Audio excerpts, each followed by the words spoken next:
fẹ́ sọ fún wa wípé Psalm 83 ó fẹ́ ṣẹlẹ̀ lákòókò tí Asaph tó kọ Psalm 83 ni o.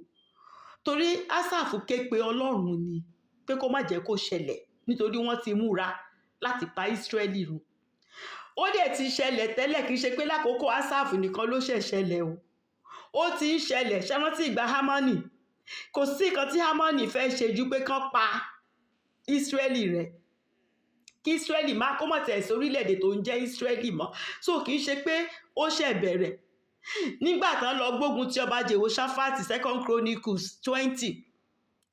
Àwọn orílẹ̀-èdè tán wà lára ilé tí Asaph pè yìí, wọ́n wà lára wọn. Tán lọ gbógun ti Jehoṣáfátì. Kí ló fẹ́ ṣe ńgbà yẹn? Wọ́n fẹ́ pa ìkọ́kọ́, wọ́n kàn ṣàpá Ísírẹ́lì nù kó má sí Ísírẹ́lì lórí ilẹ̀-èdè alààyè mọ́. Kí ló ṣe, kí ni, báwo ni Ísírẹ́lì ṣe jẹ́ wàhálà fún Sátánì? Torí gbogbo ìjà tó ń jà yìí kì í ṣe pé àwọn Ísírẹ́lì, àwọn ọmọ Ísírẹ́lì wọn fẹ́ bá jà o. Ìjà Ọlọ́run ni o. Ìjà ẹ̀sìn ni. Sátánì ni.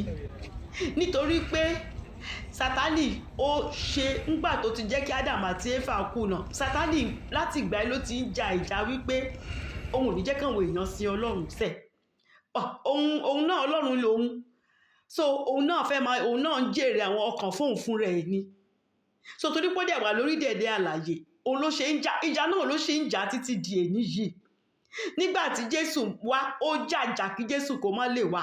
Nígbà tí Jésù dẹ̀dẹ̀, ẹrú wàhálà tí Sátánì tó ṣe. Ṣùgbọ́n Jésù wá, Jésù dẹ̀ fulfill nǹkan tó yẹ kó wá ṣe níṣẹ́ ní first coming nígbà tó wá. Lẹ́yìn yẹn, ẹ rò pé Sátánì máa sinmi, kò sinmi. Ó sì ń ja ìjà ẹ̀sìn yẹn títí. Ó dẹ̀ máa jà tí Jésù máa fi dé ni. Ìdí tó dẹ̀ ṣe ń jà ń sìn ni wípé ó ṣàfẹ́ make sure wípé wọ́n pa Ísírẹ́lì rẹ́ kúrò lórí ilẹ̀ alààyè. Ísírẹ́lì dúró fún àwa Kìrìsìtẹ́nì, kò ṣe Ísírẹ́lì orílẹ̀-èdè nìkan. Ó mọ̀ pé tí Ísírẹ́lì, tí ò bá sí Ísírẹ́lì mọ́, Jésù ò ní lè wá second coming nígbà kejì. Torí nígbà kejì, Jésù láti bá Ísírẹ́lì tó ló ń bọ̀ láti wá jókòó sórí àga bàbá rẹ̀ ní Jerusalem. So gbogbo ogun bá ṣe ń sọ̀rọ̀ yìí, wọ́n sì ń ja ogun yẹn lọ́wọ́. Ogun tó sì ń bá Ísírẹ́lì jà lọ́wọ́, òun Amẹ́ríkà lọ gbèjà wọn, tí Amẹ́ríkà lọ kó sínú ogun báyìí. Wọ́n sì ń ja ogun yẹn lọ́wọ́. Ìkan tí Asaph sọ ní Psalm 83. Tí Jésù á fi dé lógun yẹn máa wà.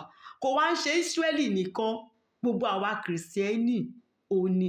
Gbogbo ogun Sátánì kò sí nǹkan tó fẹ́ fowó èèyàn ṣe tó máa sọ pé má jẹ́ kó lówó, kò sí nǹkan tó fẹ́ fowó àbọ̀ ọmọ àbí gbogbo kiri yẹn ṣe. Nǹkan tó ń jà sí ni wípé òun ò fẹ́ kẹ́ sin Ọlọ́run sẹ̀. Kò sí nǹkan tí Sátánì ń jà fún nìyẹn o. Nǹkan tó ṣe fẹ́ ṣe pa orílẹ̀-èdè Ísírẹ́lì run nìyẹn, pé kó má sí pé wọ́n ń sin Ọlọ́run yìí. Kó má sí pé wọ́n ń sin Ọlọ́run yìí. Kò sí, gbogbo àwọn tó ń sìn, kò sí nǹkan tó fẹ́ gbà ju pé kó gba ọkàn wọn. Ó ti tán. Nǹkan tó bá fẹ́ á fún wọn, but á gba ọkàn wọn. Á gba ọkàn wọn. So ọkàn wọn àti ẹ̀wọ̀n jọmọ wà lọ́run àpáàdì ni. Kò sí nǹkan tó fẹ́ jù yẹn. Òun ló ṣe sọ pé tí Jésù bá lè, ká ní pé Jésù lè bá òfóun, ká ní Jésù lè tẹríba fóun, ni pé gbogbo nǹkan tó wà láyé lòun á fún Jésù.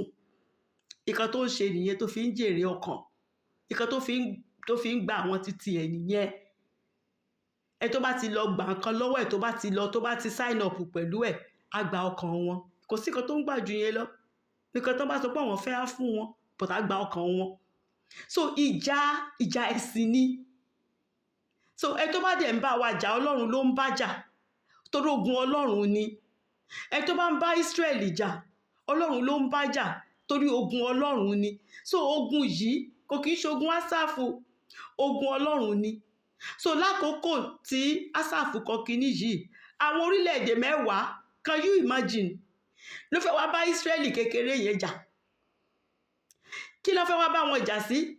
Wọ́n fẹ́ pa wọ́n run pátápátá ni, pé kó má sí orúkọ, ká má ti ẹ̀ gbórúkọ Ísírẹ́lì mọ́. Kò sí nǹkan tó ṣe up to today, nǹkan tó ń ṣe nìyẹn. Nǹkan Sátánì ṣe máa ń rán àwọn representative ẹ̀ lọ sí church káàkiri nìyẹn, pé má jẹ́ kí lọ dàbẹ̀rú pollute ẹ lọ bà bẹ̀ jẹ́.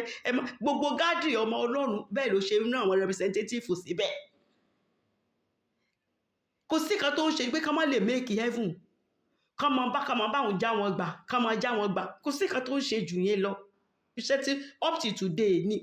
So àwọn orílẹ̀-èdè mẹ́wàá ni wọ́n parapọ̀ wọ́n wọ májẹ̀mú ni o wípé gbogbo wa àní dára wa àwa jọ papọ̀ àwa kó gbogbo mídíà nìkan gan ti tó mídíà nìkan gan bí omi bí yanrìn ni àwọn nìkan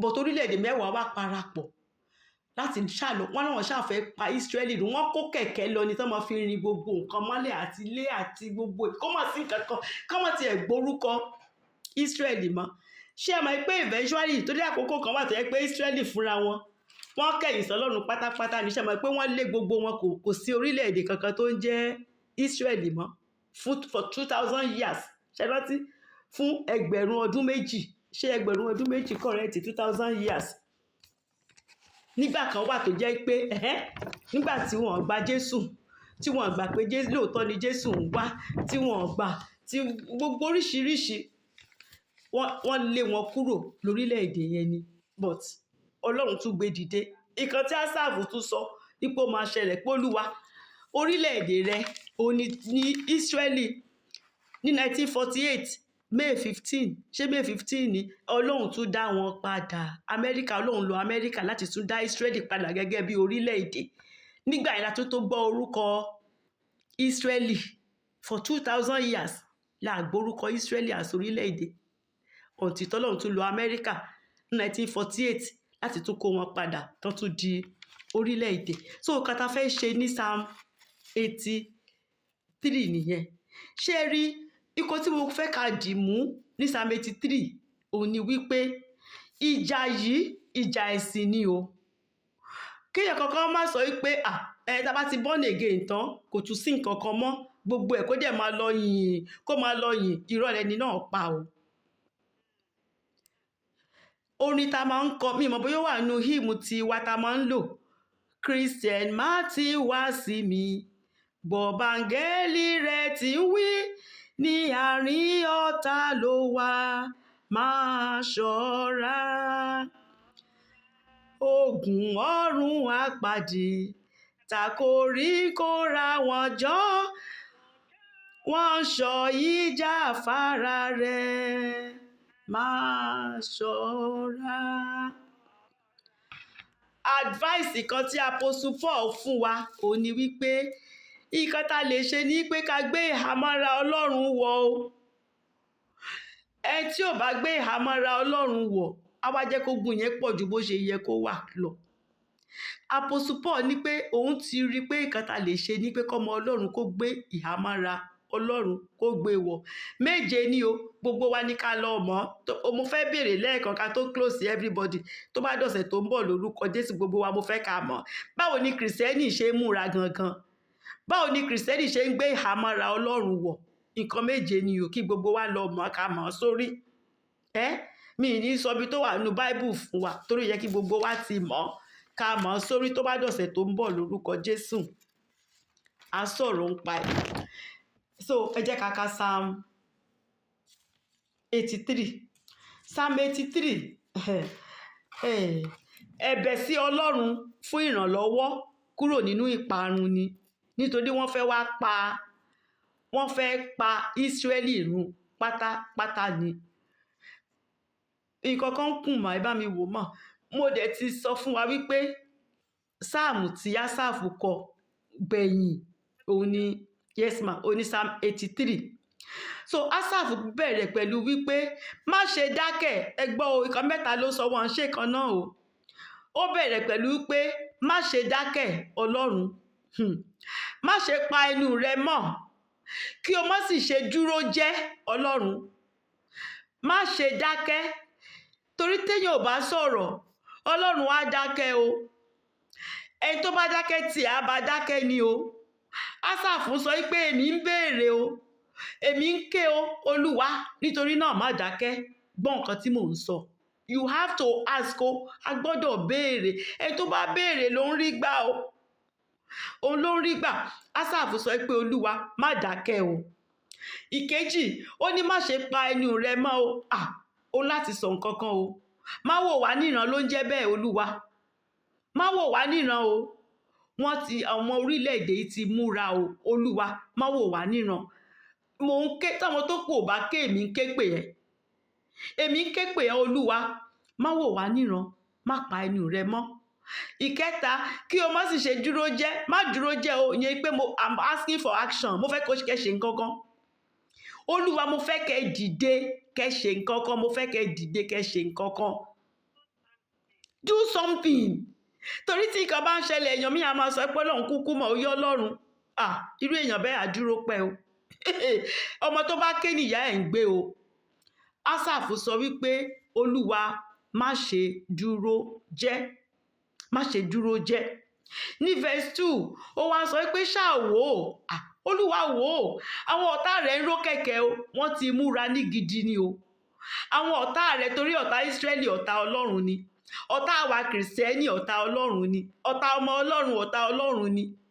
Ásáàfù sọ pé ṣáà wò ó, àwọn ọ̀tá rẹ̀ ń ró kẹ̀kẹ́ o. Àwọn tó kórìíra rẹ wọ́n ti gbé orí sókè o. Àwọn tó kórìíra ẹ̀sìn Ọlọ́run, àwọn tó kórìíra àwa tá à ń worship, tá à ń sin Ọlọ́run, àwọn tó kórìíra Ísírẹ́lì nítorí pé Ísírẹ́lì lọ́lọ́run kan tó ń sìn, nítorí pé Ísírẹ́lì sọ pé àwọn òòṣà bọ̀rìṣà, wọ́n ti kóra wọn jọ, wọ́n ń ró kẹ̀kẹ́ o. Wọ́n ti gbé orí wọn sókè pẹ̀lú ìgbéraga, ló ń jẹ́ bẹ́ẹ̀. Pẹ̀lú ìgbéraga ni. Ní verse 3 ó ní wọ́n ti gbìmọ̀ àrékérekè sí àwọn ènìyàn rẹ o. Oríṣiríṣi ìmọ̀ búburú ni wọ́n ti gbà o. Wọ́n ti ro gbogbo ọ̀nà táwọn máa gbà tó jẹ́ pé tí Israel bá escape eléyìí kò ní escape eléyìí, tó bá escape eléyìí kò ní. Ẹ mọ bó ṣe máa ń múra, bó ṣe ló máa ń kóra mọ́jọ tó máa plan oríṣiríṣi nǹkan. Wọ́n ti gbàgbé pé Ọlọ́run ń wò wọ́n o. Wọ́n gbàgbé pé Ọlọ́run tó dá wọn, òun náà ni wọ́n ń plan gbogbo nǹkan yẹn lójú ẹ̀. Ṣé mọ̀, wọ́n rò pé wọ́n gbọ́n, Ọlọ́run ò rí wọn gbà tán plan yẹn. So Ásáàfù sọ pé wọ́n ti gbìmọ̀ àrékérekè sí àwọn ènìyàn rẹ o. Wọ́n sì ti gbèrò sí àwọn ẹni ìkọ̀kọ̀ rẹ, ìyẹn àwọn ẹni àyànfẹ́ rẹ, ẹni tọ́lọ́run fi pamọ́ sínú ìkọ̀kọ̀. Ṣé mọ̀ pé àwa báyà sọ pé I'm hid in Christ, Christ in God. Àti fi mí pamọ́ sínú Jésù. Jésù wà nù Ọlọ́run. Gbogbo ọmọ Ọlọ́run kan tá máa ń sọ nìyẹn. I'm hid in Christ, and Christ in God. So àwọn ọmọ Ísírẹ́lì àti fi wọ́n pamọ́ sínú Jésù Kristi, ẹni àyànfẹ́ Ọlọ́run ni wọ́n. Olúwa Ọlọ́run Ísírẹ́lì fúnra wọn gangan, òun ló dáàbò bò wọ́n, òun ló ń ṣọ́ wọn. Àfi tán bá ti lọ ṣẹ̀ o, tán bá ti ṣẹ̀ o, wọ́n á kúrò lábẹ́ ààbò yẹn. Ṣùgbọ́n tán bá ti ṣẹ̀, ààbò yẹn Olúwa dáàbò gbogbo wọn ni. So Ásáàfù sọ pé àwọn èèyàn yìí wọ́n ti gbìmọ̀ àrékérekè sí àwọn ènìyàn rẹ o. Wọ́n sì ti gbèrò sí àwọn ẹni ìkọ̀kọ̀ rẹ o. Àwọn àyànfẹ́ rẹ, àwọn tó yàn, àwọn tó fẹ́ràn, wọ́n ti plan.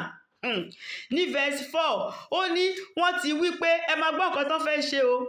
Ó ní wọ́n ti wí pé ẹ jẹ́ kí a ké wọn kúrò láti má wà ní orílẹ̀-èdè mọ́. Ṣẹ gbọ́, kì í ṣe pé wọ́n kàn fẹ́ pa wọ́n, wọ́n ní ká ké wọn kúrò pátápátá ni. Ṣẹ mọ̀, ẹ terminate wọn pátápátá. Ẹ ti gbọ́ èdè yẹn rí, ta ló ti sọ èdè yẹn nínú Bible rí? Hámánì ni. Pé kí ọba kó pa gbogbo Júù, kó má sí Júù kankan níbì kankan mọ́. Ogun táwọn tí bàbá àwọn Amálẹ́kàìtì tán ti ń jà láti ìbẹ̀rẹ̀ ni. So kò ń ṣe nǹkan tuntun. Bọ́n ṣe máa pa Ísírẹ́lì rẹ́, òun ni láti bẹ̀rẹ̀, òun ni wọ́n ti ń ja ogun yẹn. So nǹkan tó fẹ́ kó ṣẹlẹ̀ nìyẹn. So ẹ ti mọ̀ pé Sátánì ló ń sọ̀rọ̀. Ẹ ti mọ̀, tẹ́ bá ti gbọ́ pé kán parẹ́, kán ṣe, ẹ ti mọ̀ pé Sátánì ló ń sọ̀rọ̀. John 10:10 kò sí kan tó wá ṣe. Ministry mẹ́ta ló ní: to kill, to steal and to destroy. Kó pa, kó jí, kó dẹ̀ bàjẹ́. Kò sí nǹkan tó fẹ́ ṣe jù yẹn lọ. Tẹ́ bá ti gbọ́ pé ẹ ké wọn kúrò, ẹ ti mọ̀ pé Sátánì ló ń rán wọn níṣẹ́. Sátánì ni. Ó ní wọ́n ti wí pé ẹ wá, ẹ jẹ́ ká ké wọn kúrò láti má wà ní orílẹ̀-èdè. Kí orúkọ Ísírẹ́lì kí ó má ṣe sí ní ìrántí mọ́. Nǹkan tó fẹ́ ṣe nìyẹn o. Ìyẹn ni pé kó má sí ẹni tó ń sin Ọlọ́run mọ́. Nǹkan tó fẹ́ ṣe nìyẹn. Ká má tiẹ̀ gbọ́ pé Ọlọ́run kan wà níbì kan tí wọ́n lọ ń worship tí wọ́n ń ṣe, kó má sí mọ́. Pé àwọn ni wọ́n ń fa wàhálà, àwọn ni wọ́n jẹ́ káwọn èèyàn máa bọ àwọn òrìṣà, ká máa rú àwọn ọmọ, bọ́n ṣe máa ń fa àwọn ọmọ wọn bọ òrìṣà, ká máa ṣekúṣe yẹn. Ísírẹ́lì ló ń láwọn lójú pé ẹ má ṣe bẹ́ẹ̀, Ọlọ́run kan wà tó lágbára ju gbogbo Ọlọ́run tẹ̀ ń ṣerú ẹ̀yìn fún. Wípé so wọ́n rí Ísírẹ́lì as wàhálà. pípọ̀ tá a bá lè pa Ísírẹ́lì rẹ́ kúrò lórílẹ̀‐èdè tí ò sí táàtì ẹ̀gbórúkọ Ísírẹ́lì mọ́, kò sẹ́ni tó máa sin Ọlọ́run mọ́. Irọ́ ló dẹ̀ pa lẹ́yìn gbogbo ẹ̀ Jésù Kristi dé, ó dẹ̀ sì tún padà bọ̀, kò sí nǹkan tán lè ṣe sí. Ní verse 5 ó wá ní, nítorí wọ́n ti gbìmọ̀ pọ̀ ṣọ̀kan o, wọ́n ti ṣe májẹ̀mú, wọ́n ti di ọ̀kan. Orílẹ̀-èdè 10 ni o, kẹ́ mọ́ wo wọ́n o, kí wọ́n dẹ̀ lè wọra wọn, kán dẹ̀ lè jọ agree, ẹ̀rí pé ó lágbára. Bí Sátánì ṣe máa ń ṣe nìyẹn, wọ́n á lọ fún reinforcement, tán bá ti rí pọ́wọ́ wọn ò ká èèyàn kan, wọ́n á lọ kó gbogbo àwọn, wọ́n á lọ máa gbogbo àwọn ẹgbẹ́ wọn tó kù, wọ́n á rally round, wọ́n á papọ̀. Ṣé mọ̀? Wọ́n gbàgbé pé one with God is majority. Èèyàn kan pẹ̀lú Ọlọ́run, òun ló pọ̀ jù o, ó pọ̀ ju gbogbo ayé yìí lọ. Ẹni tí Ọlọ́run bá ti wà lọ́dọ̀ ẹ̀, òun ló pọ̀ jù. One with God, ẹyọ kan pẹ̀lú Ọlọ́run ò ní majority. But àwọn èèyàn yìí, orílẹ̀-èdè 10, wọ́n gbìmọ̀ pọ̀ ṣọ̀kan, wọ́n fìmọ̀ ṣọ̀kan, wọ́n ti dìmọ̀ lù, wọ́n ti wọ májẹ̀mú. Ásáfù sọ pé ìwọ ni wọ́n ṣe é sí o, kò kì í ṣàwa o, torí ìwọ ló ní Ísírẹ́lì, àkọ́bí ẹ̀ ní Ísírẹ́lì Ọlọ́run. Ìwọ ló pè Ísírẹ́lì o, ìwọ ló pè Ísírẹ́lì tó dẹ̀ sọ pé àwọn èèyàn rẹ ni. So ìwọ ni wọ́n plan against Ọlọ́run, ìwọ ni wọ́n ṣe nǹkan yìí, tán fẹ́ ṣe nǹkan yìí sí o. Ó wá ní pé ní verse 6, ó wá porúkọ àwọn orílẹ̀-èdè 10 náà. Ẹ máa gbọ́ àwọn orílẹ̀-èdè 10 náà o. Àkọ́kọ́, àgọ́ Édómù. Ẹ mọ̀ wọn tó jẹ́ àgọ́ Édómù, àwọn ọmọ Ísọ̀, òun ló ń jẹ́ bẹ́ẹ̀. Nǹkan tọ́lọ́run tó ṣe kórìíra Ísọ̀ láti inú oyún, gbà tí Ísọ̀ àti Jákọ́bù wà nínú oyún ìyá ẹ̀, tó sọ pé orílẹ̀-èdè 2 ló wà nínú ẹ̀, ó ní mo fẹ́ràn ìkan, ó ní mo kórìíra ìkan, nítorí pé Ọlọ́run mọ ìbẹ̀rẹ̀, ó dẹ̀ mọ òpin, ó mọ nǹkan tí Ísọ̀ máa ṣe. Àwọn ìran Ísọ̀ ọ̀tá ló jẹ́ fún Ísírẹ́lì, ọ̀tá ló jẹ́ fún Ísírẹ́lì pátápátá. Àwọn làkọ́kọ́, àgọ́ Édómù àti àwọn ọmọ Ishmaeli. Ṣárántí Ishmaeli ọmọ Abraham, èyí tí Sarah sọ pé kí ẹrú yẹn kó bí fún Abraham, àwọn ìran ẹ̀, àwọn ọmọ Ishmaeli. Moabu àti àwọn ọmọ Hagari. Àwọn Moabu ètò ẹ̀ tí ń bá wọn jà láti ìbẹ̀rẹ̀, àwọn àṣàmà tán máa ń fún àwọn ọmọ bọ òrìṣà, tán ń ṣe oríṣiríṣi. Àtàwọn ọmọ Hageri. Ta ló ń jẹ́ Hageri? Ìyá Ishmaeli náà ló ń jẹ́ Hageri o. Àwọn èèyàn Hageri nílùú tí ẹrú Abraham yẹn tó ti wá, àwọn náà di ọ̀tá Ísírẹ́lì. Àwọn ni wọ́n jọ parapọ̀ o.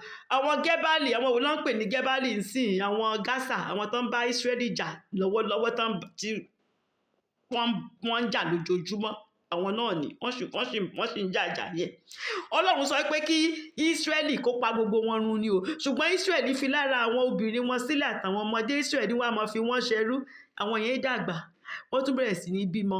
Àwọn náà sọ pé àwọn ló ní ilẹ̀ kan, Ọlọ́run tó gba ilẹ̀ fún Ísírẹ́lì. Wọ́n di ọ̀tá fún Ísírẹ́lì, wọ́n di ọ̀tá fún wọn. Àwọn Ámónì àti àwọn Amálẹ́kì ni Hámánì ti wá. Ṣé rántí pé Ọlọ́run rán Sọ́ọ̀lù pé kó lọ destroy gbogbo wọn, kó lọ pa wọ́n rẹ́ pátápátá. Ṣùgbọ́n nígbà tí Sọ́ọ̀lù máa débẹ̀, níṣe ló dá ọba wọn sí. Ó tún mú àwọn ohun ọ̀sìn, ó mú wá. Òun lọ́lọ́run ṣe bínú sí Sọ́ọ̀lù tó fi gbàjọba lọ́wọ́ Sọ́ọ̀lù, tó lọ́lọ́run ti mọ itú tí Amálẹ́kì máa pa. Ká ní Sọ́ọ̀lù ti destroy wọn bọ́lọ́run ṣe sọ ni, Amálẹ́kì wà níjọ́ ọ̀tá fún Ísírẹ́lì, ṣùgbọ́n Amálẹ́kì wá jẹ́ baba ńlá ọ̀tá fún Ísírẹ́lì. Àtàwọn ará Fìlísì, àwọn Fìlísì yẹn ti jọ́ta fún wọn láti ìbẹ̀rẹ̀ lọ ti jọ́ta fún Ísírẹ́lì pẹ̀lú àwọn ará Tíra. Ní verse 8, àwọn Àsíríà pẹ̀lú wọ́n wá dàpọ̀ mọ́, àwọn ló wá ran àwọn ọmọ Lọ́ọ̀tù lọ́wọ́. Ṣárántí Lọ́ọ̀tù yìí, Lọ́ọ̀tù tó tẹ̀lé Ábúráhámù, ó ní o, àwọn ọmọ ẹ̀ wá di ọ̀tá Ọlọ́run. Ọlọ́run ló yọ bàbá wọn kúrò nígbà tí Ọlọ́run tó fẹ́ destroy Sodom and Gomorrah o. Àwọn ọmọ ẹ̀, àwọn ọmọ wa sin Ọlọ́run lórúkọ Jésù o.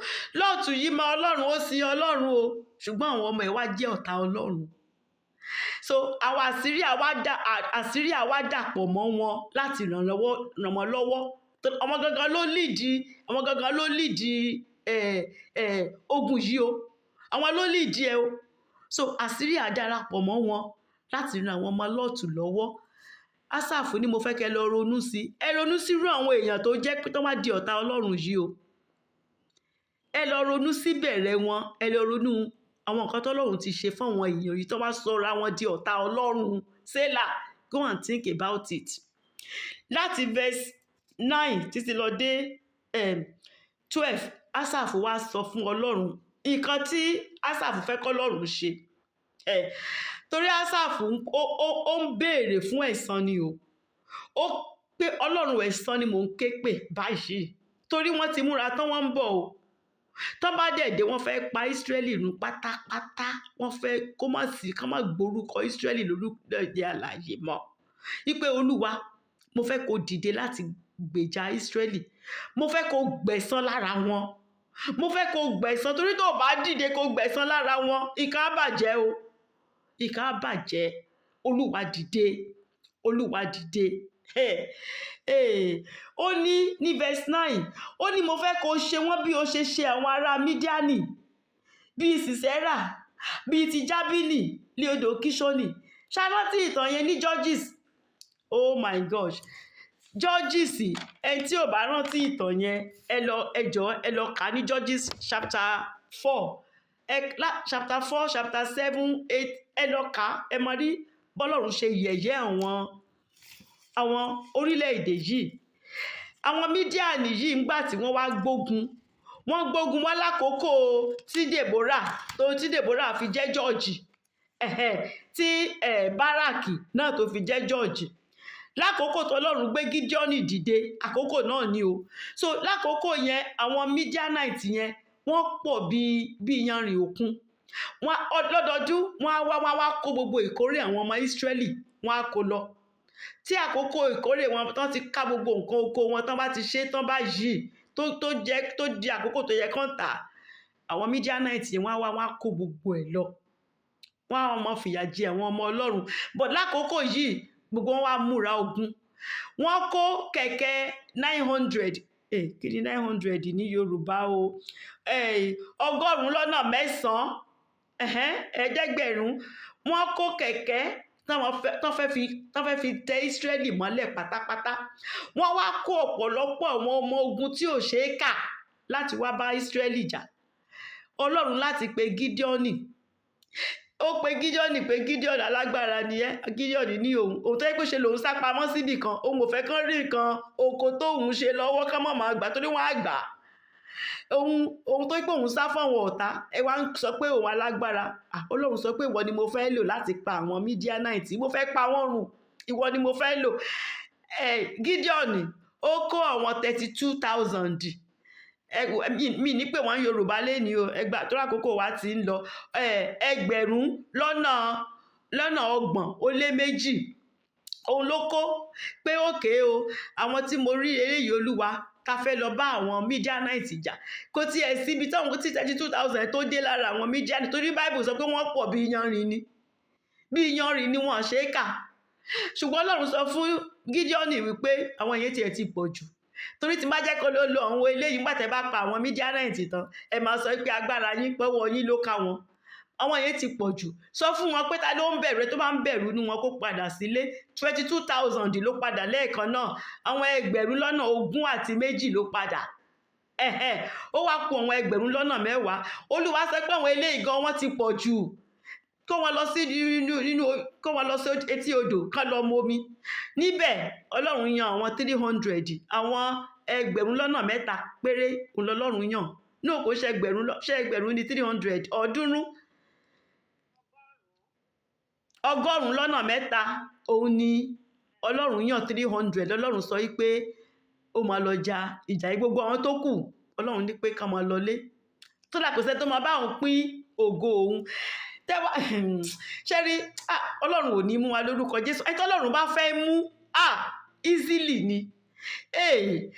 Bí wọ́n ṣe pọ̀ tó tán ṣe kó nǹkan ogun wá, kí lọ́lọ́run sọ pé kí Gídíọ́nì ṣe? Ó ní kankan fún pé ní o pọ́ọ̀tì tó wà lọ́wọ́ wọn, àwọn pọ́ọ̀tì, mo try àti rántí Yorùbá pọ́ọ̀tì. Gbogbo alámọ̀ kan tó ń jẹ́ pọ́ọ̀tì amọ̀ tí wọ́n gbé dání Ọlọ́run sọ pé kí wọ́n fọ́ kán fọ́ pọ́ọ̀tì yẹn kán dẹ̀ fún fèrè lọ́sàn wọ́n kàn fún fèrè wọ́n dẹ̀ fọ́ pọ́ọ̀tì ṣe mọ̀ pé àwọn Mídíánìtì yẹn wọ́n gbọ́ ariwo ogun tó pọ̀ tó ju ogun tí wọ́n lọ ariwo lọ́gbọ́ o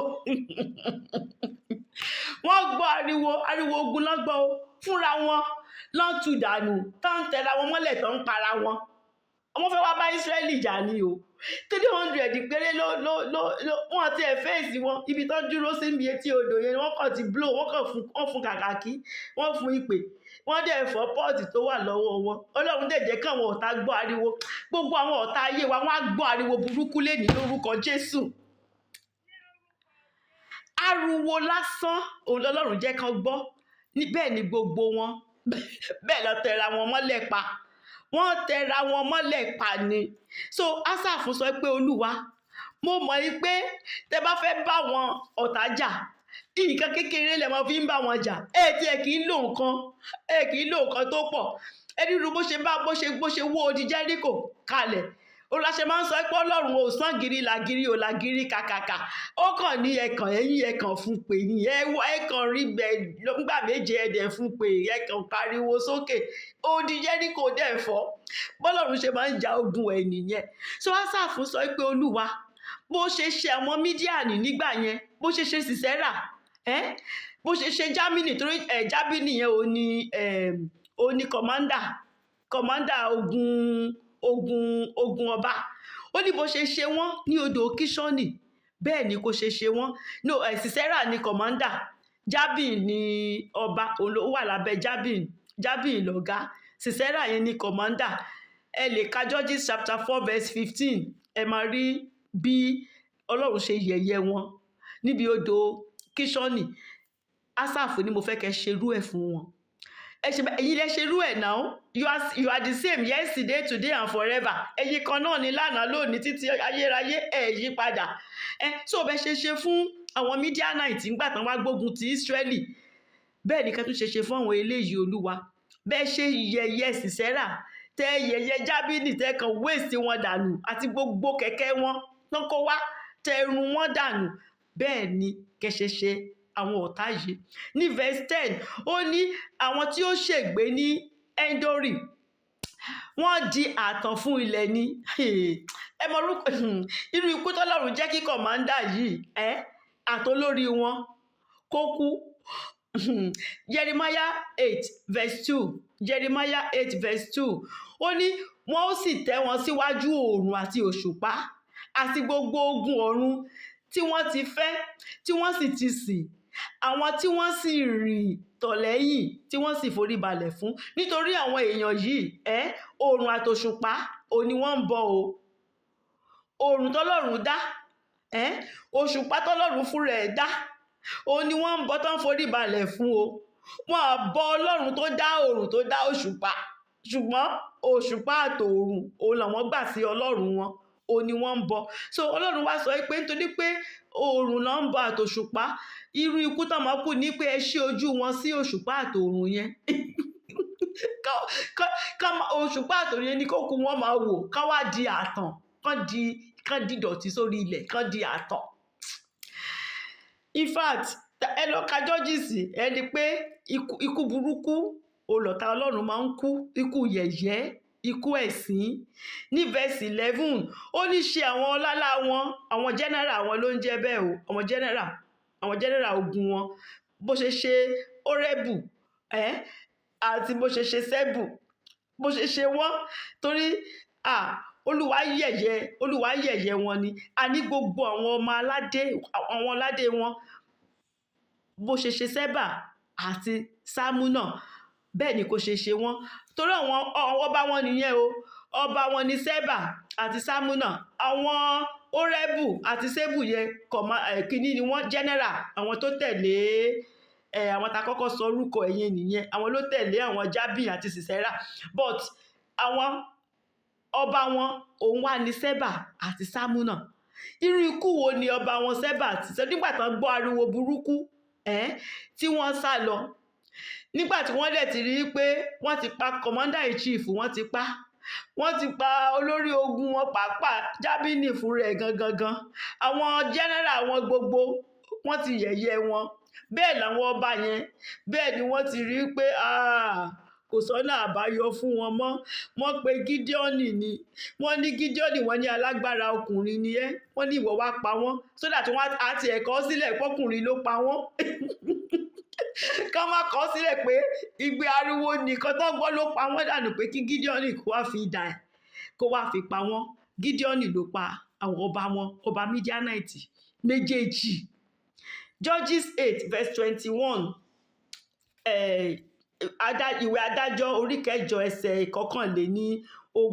Nígbà náà ni Ṣẹ́bà àti Sámúnà wí pé, ìwọ dìde kí o sì kọlù wá, nítorí pé bí ọkùnrin ti ń rí bẹ́ẹ̀ ni agbára rẹ̀ rí.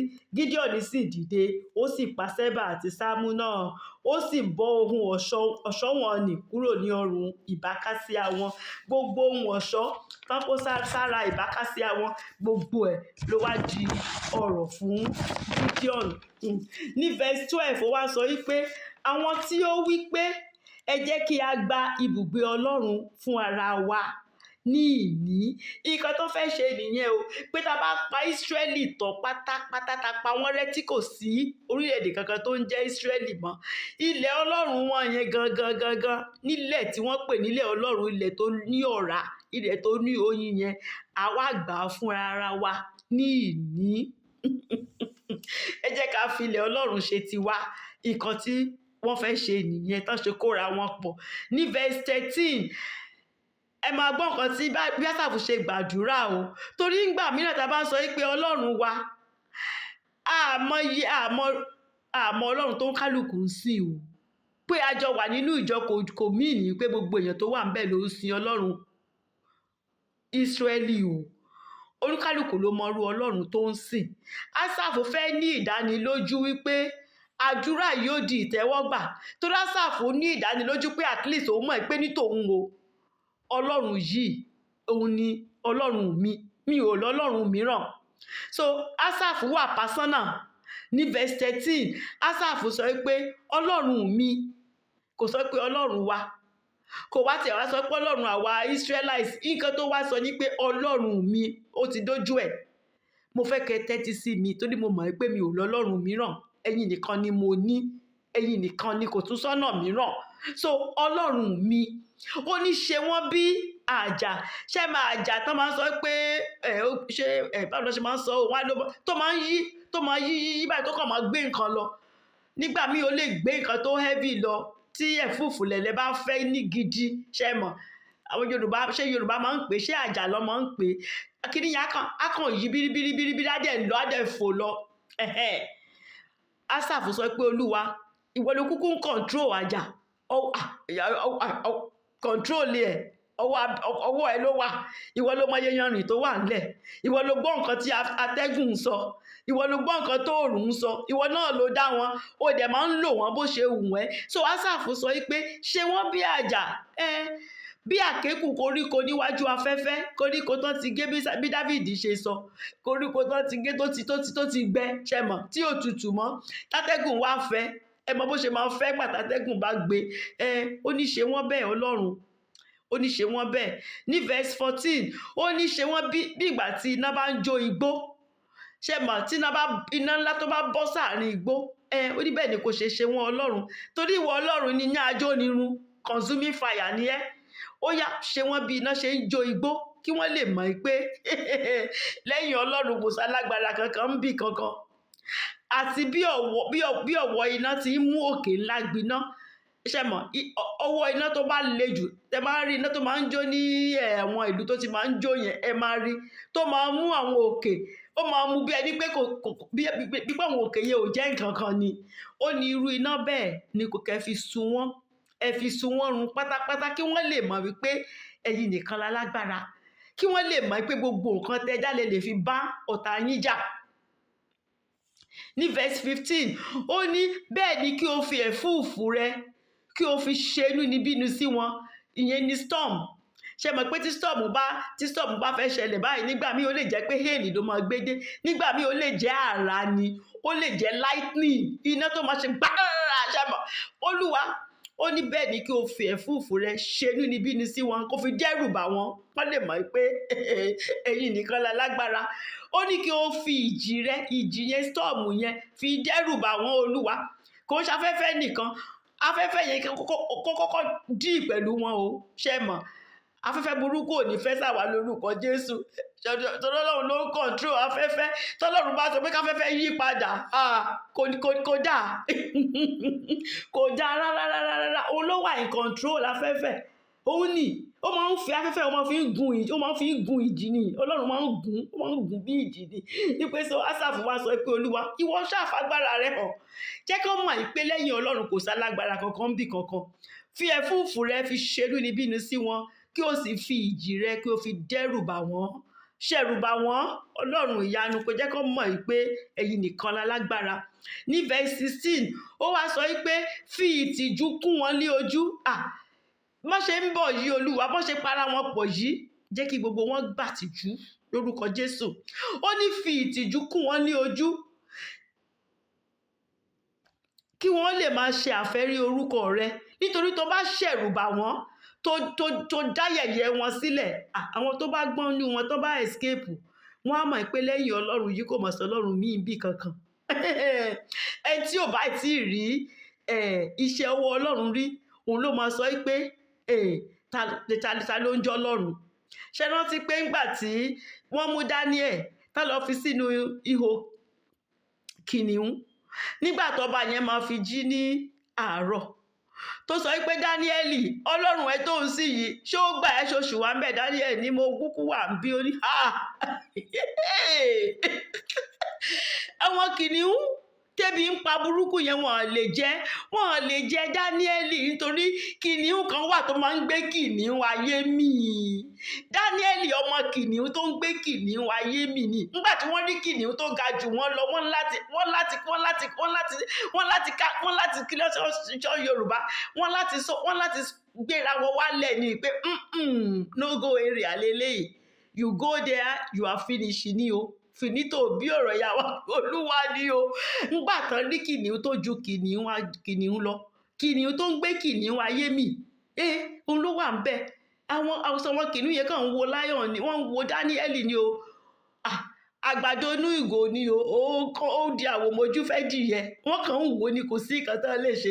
Ọba yẹn wá sọ yìí pé àwọn tó mú àwọn tó tiẹ̀ fi Daniel tán fi síbẹ̀ kan try wọn wò àwọn yẹn kan tó jù wọ́n sẹ wọn kìnìún yẹn wọ́n ti finish wọ́n ti jẹ́ kán délẹ̀ kan tó finish wọn. Ọlọ́run yẹn ọba yẹn nígbà tó ọba yẹn tó rí iṣẹ́ Ọlọ́run ẹ̀rù bà ọba yẹn ló sọ yìí pé òun ṣe òfin o nílùú tó ń wà yìí Ọlọ́run Dáníẹ́lì nìkan òun lọ́lọ́run òun nìkan lọ́lọ́run tó máa ń gba agbára lọ́wọ́ alágbára tó fẹ́ fi agbára ní aláìlágbára lára o. Ọlọ́run yìí nìkan ló lágbára láti yọ ọmọ rẹ̀ kúrò nínú ọ̀fìn ayé o. Ọlọ́run yìí nìkan ló ń gbọ́ àdúrà pé kò sẹ́ni tó máa tún sin Ọlọ́run kankan mọ́ ní gbogbo agbègbè òun. Ó ṣòfin ó sáìnì ẹ̀ ni pé kò tún sí Ọlọ́run Dáníẹ́lì nìkan ní gbogbo èèyàn máa pè pé nítorí Ọlọ́run tó máa ń gbọ́ràn ni ó létí ó ń gbọ́ràn ó dẹ̀ ní ọwọ́ tó fi yọ ọmọ rẹ̀ kúrò nínú wàhálà. Táwọn èèyàn bá ti rí agbára Ọlọ́run kíákíá ni wọ́n á yí padà pé Olúwa tẹ bá ṣẹ̀rù bà wọ́n tẹ fi iná tẹ fi dán wọn wò ẹ fa afẹ́fẹ́ ẹ fi dán wọn wò ẹ fi ìjì ẹ fi dán wọn wò èyí tó bá survive nínú wọn wọ́n á mọ̀ pé lẹ́yìn Ọlọ́run kò sọ Ọlọ́run mìíràn níbì kankan. Àwọn yẹn wọ́n á lè forí balẹ̀ fún Ọlọ́run Ísírẹ́lì wọ́n á lè ṣe àfẹ́rí orúkọ Ọlọ́run. Ní verse 17 ó ní kí wọn kí ó dààmú kí a sì pọ́n wọn lójú láéláé. Gbogbo àwọn ọ̀tá yìí ni o gbogbo wọn ni kí wọ́n dààmú ká pọ́n wọn lójú láéláé o. Nítòótọ́ kí a dójú tì wọ́n kí wọn kí ó ṣègbé gbogbo àwọn ọ̀tá Ọlọ́run pátápátá gbogbo àwọn ọ̀tá ìhìn rere àwọn tó sọ pé wọ́n ní jẹ́ kí Ísírẹ́lì pé wọ́n ní jẹ́ kí wọ́n sinmi ó ní Olúwa dójú tì wọ́n kí wọn kí ó ṣègbé. Ṣùgbọ́n àwọn tó bá gbọ́nú wọn o tí wọ́n rí ọwọ́ agbára rẹ o tí wọ́n tó bá yí padà o Olúwa gbà wọ́n tán bá kọ̀ tán sọ pé àmọ̀ tẹ́lẹ̀ ni o nísìnyí a ti mọ̀ pé alágbára kan péré ló wà o Ọlọ́run fagbára rẹ̀ hàn kí gbogbo aráyé lè mọ̀ pé ẹ̀yin nìkan ni alágbára. Who can battle with the Lord? Who can battle with the Lord? Who can battle with the Lord? I say nobody. Wọ́n ti bí ẹni náà. Ní verse 18, ó ní kí àwọn ènìyàn kí ó lè mọ̀ wípé ìwọ o, orúkọ ẹnìkan ṣoṣo tí ń jẹ́ Jehovah, kò sórúkọ mìíràn o. Orúkọ èèyàn kan péré, Ọlọ́run kan péré, òun ló ń jẹ́ Jehovah o. Ọlọ́run tí kò sí ẹni tó dábọ̀ tó dá gbogbo èèyàn. Self existence ni o, òun nìkan ló dára ẹ o, kò sẹ́ni tó dá o. But òun ló dá gbogbo èèyàn, ló dá gbogbo nǹkan. Jehovah ló jẹ́ bẹ́ẹ̀. Kí kọ́ lè mọ̀ pé èèyàn kan péré, Ọlọ́run kan péré ló ń jẹ́ orúkọ yìí o. Kọ́ lè mọ̀ pé ìwọ ni ọ̀gá ògo lórí ayé gbogbo. Ìwọ ni ọ̀gá ògo, the most high. Tọ́ bá tiẹ̀ mọ títà high kó ní wọ́n tó yí kọ́ tiẹ̀ tó high yẹn, the most high ti wà. Ọlọ́run kan ti wà tó ń jẹ́ the most high, tẹ́kọ̀ọ́ ló high jù. Ṣé mọ̀ kò sí nǹkan tẹ́ lè mú, kò ságbára kankan tó lè gbé yín high tẹ́ lè dé ibi tí the most high wà.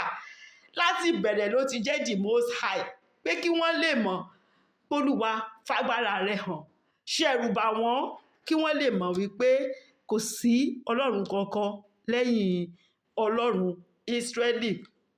Isaiah 42 verse 8 sọ pé èmi ni Olúwa, èyí ni orúkọ mi, ògo mi ni èmi kì yóò fi fún ẹlòmíràn. Bẹ́ẹ̀ ni èmi kì yóò fi ìyìn mi fún èrè gbígbẹ́. Kò sí Ọlọ́run èdè àwọn kan. Àwọn Ọlọ́run kan wà tó ń jẹ Indomie, tó ń jẹ noodles. Àwọn Ọlọ́run kan wà tó pé wọ́n gbé wọn sẹ́yìn ìkùlé ni wọ́n lè tí wọ́n lẹ́nu wọn lè sọ̀rọ̀. Ṣùgbọ́n Ọlọ́run kan wà tó jẹ́ pé Ọlọ́run alààyè ni, the living God. Self existence kò sẹ́ni tó dá, òun ló dára ẹ̀ o. Tí òkun bá dẹ̀ ti rí, òkun máa ń sá ni o. Tí Jọ́dánì bá rí, ó máa ń padà sẹ́yìn o.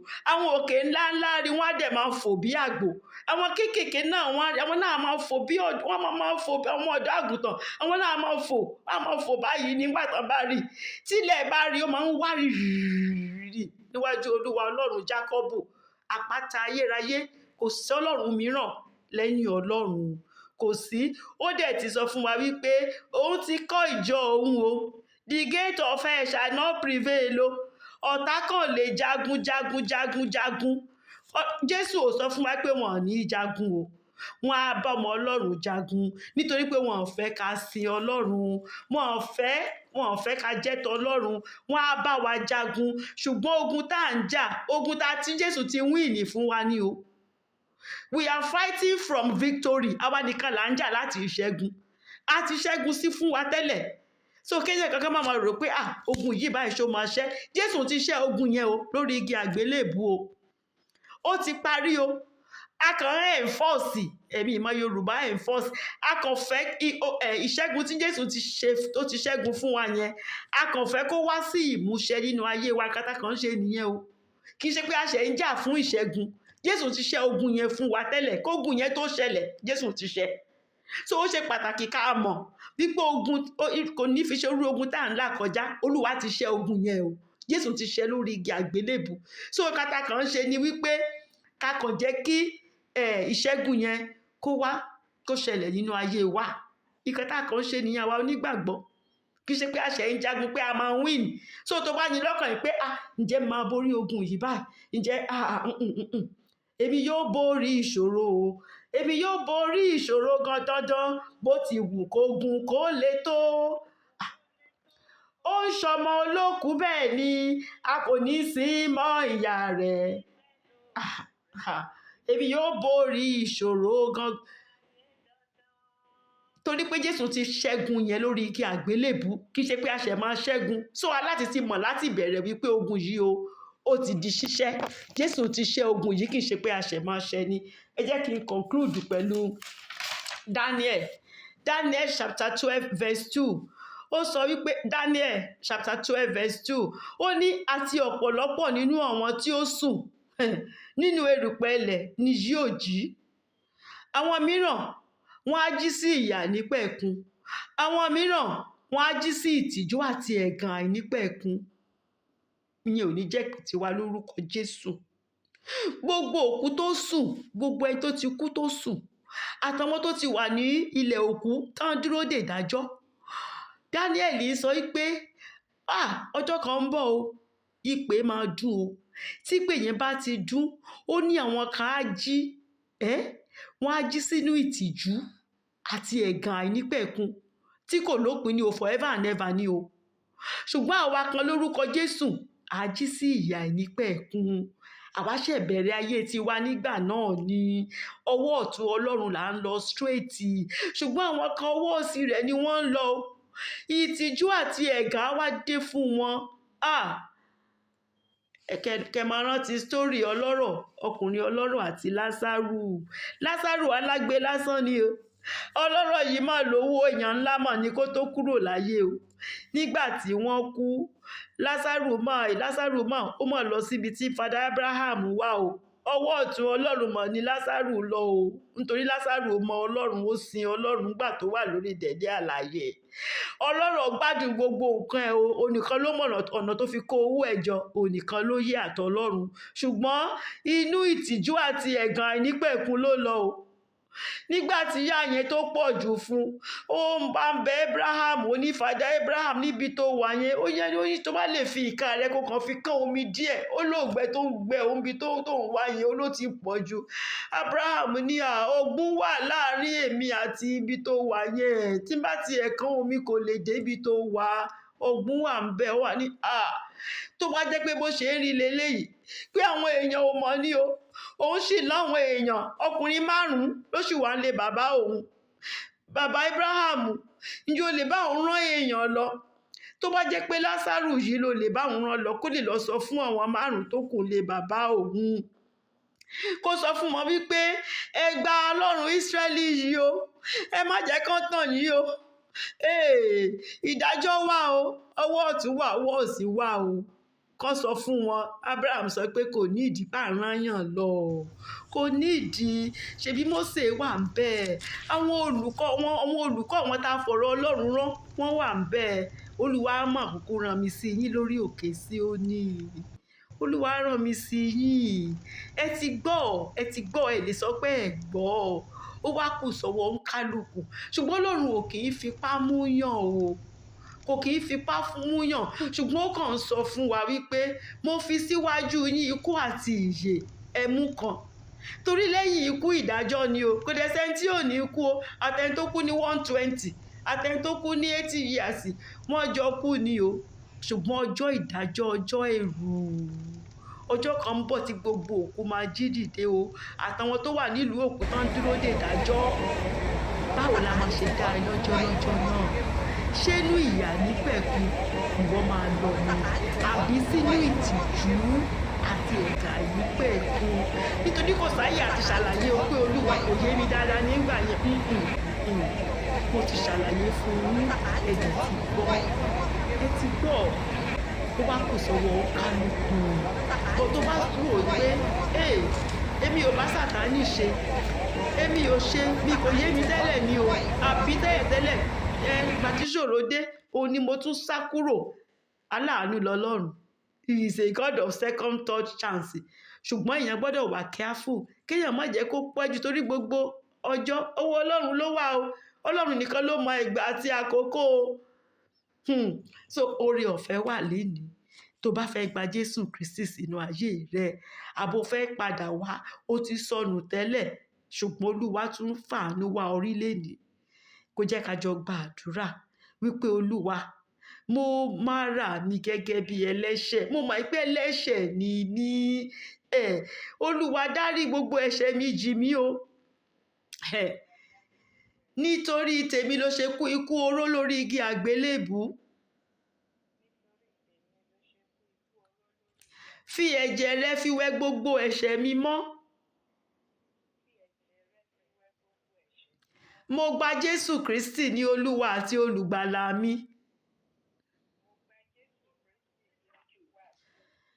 Èmi náà fẹ́ bá ọ jíǹde bó ṣe jíǹde lọ́jọ́ kẹta. Kọ orúkọ mi sínú ìwé ìyè.